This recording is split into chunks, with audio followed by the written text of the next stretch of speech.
Pakistan peoples party की youth organisation की नायब सदर रुमा मट्टू की जानिब से 54वां यौम तासीस मनाया गया। यौम तासीस मनाने का मकसद पीपी चेयरमैन बिलावल भुट्टो जरदारी को खराज तहसीन पेश करना था।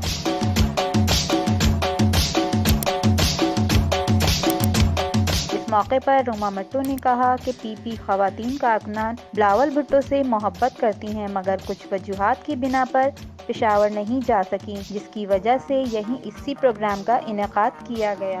पाकिस्तान पीपल्स पार्टी का 54 यौम तासीस है, तो मेरी यही दिली ख्वाहिश थी कि हमारी जो ख़वातीन, हमारी जो माएँ बहनें बेटियाँ पेशावर नहीं जा सकती, तो मैं उनके लिए आज यहाँ पे प्रोग्राम का मैंने इंतकाद किया है ताकि हम सब मिल कर यौम तासीस को सेलिब्रेट कर सकें। चूड़ियाँ हैं, मेहंदी है और कलर पेंट है, क्योंकि जाहिर सी बात है जिस तरह हम ईद मनाते हैं, क्रिसमस मनाते हैं, दिवाली मनाते हैं, तो हम पाकिस्तान पीपल्स पार्टी का यौम तासीस भी बिल्कुल उसी तरह मनाएंगे जिस तरह हम अपनी तमाम ईदें मनाते हैं। जो ख़वातीन पार्टी की जियालियाँ जो हमारे चेयरमैन बिलावल भुट्टो साहब से मोहब्बत रखती हैं, वो दूर नहीं जा सकती पेशावर यौम तासीस मनाने के लिए, कि वो यहाँ पर आए और पार्टी से अपनी मोहब्बत का इजहार कर सकें।